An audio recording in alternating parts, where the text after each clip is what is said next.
suis complètement d'accord de l'éviction des syndicalistes du Conseil économique et social. Parce que, pour ce que j'en ai vécu, pour ce que j'en ai vu, je pense simplement que les syndicalistes devraient mieux se réorganiser.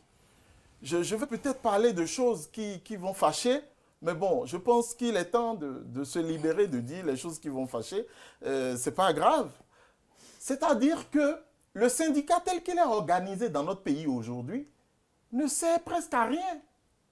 Moi, j'ai travaillé au Conseil économique et social, aux côtés de Gaston Azoua, de Laurent Métoyon, de Tordjinou et autres.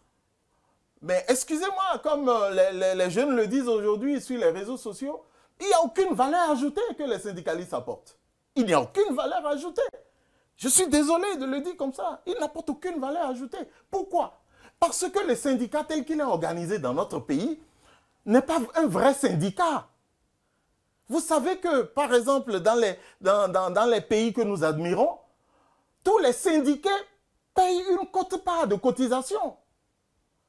Alors, aujourd'hui, tous les syndicalistes ou ceux qui n'ont pas compris la loi disent qu'on a interdit la grève au Bénin. Mais la grève n'a jamais été interdite au Bénin. Je crois d'ailleurs qu'au Bénin, on a été même magnanime en disant qu'on donne 10 jours dans l'année pour faire grève sans qu'il y ait défalcation. Mais dans quel pays sérieux au monde on va en grève sans défalcation? Ça n'existe pas.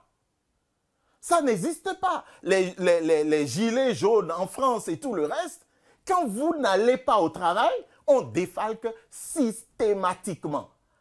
Et c'est votre syndicat qui vous rembourse ce qui vous a été défalqué. Voilà comment les syndicats sont forts. Mais chez nous, les syndicats ne sont pas forts. On leur a donné une force factice. Ils ont fatigué des gouvernements successifs. Ils ont fatigué le président Yahi Boni pour rien. Kassa Mampo vous écoute. Hein, oui, c'est la CSTB même que je connais. Je suis affilié à la CSTB moi-même.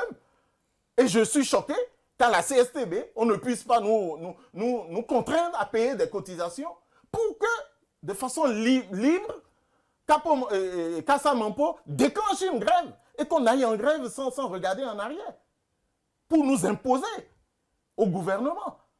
On peut déclencher une grève de 72 heures, le gouvernement va défalquer, mais le syndicat va rembourser à ses membres. Quand c'est comme ça, c'est quoi? On a des syndicats responsables. On a des syndicats qui défendent effectivement les travailleurs. Mais nous, qu'est-ce qu'on a fait pendant quoi? Je ne sais plus, pendant 20 ans, on a eu des syndicats qui ont déclenché des grèves et on a tenté même de défalquer, mais ça a entraîné encore d'autres grèves. Et on a eu des grèves sauvages. C'est pour ça qu'on a eu des grèves sauvages dans les hôpitaux où on laissait les gens mourir, où on laissait les enfants traîner dans les rues et ça ne disait rien à personne. Mais aujourd'hui, le président Talon nous invite à être des syndicats responsables. Et pour ne pas couper tout de suite, la loi a dit, on vous donne 10 jours dans l'année pendant lesquels vous pouvez faire grève sans qu'on vous défalque de l'argent. Mais à partir du 11e jour, on commence à vous faire la défalcation. Mais les syndicats auraient pu saisir cette perche-là depuis et réorganiser les syndiqués et faire en sorte que nous ayons des syndicats forts. Mais sinon, qu'est-ce qu'on a vu tout le temps au Conseil économique et social? Enfin, je parle de ceux que moi j'ai côtoyés. Les SG, Azoua, Métoyon et autres étaient obligés de faire des salam alek au président de l'institution pour pouvoir être dans des missions extérieures, pour pouvoir avoir quelques pécules.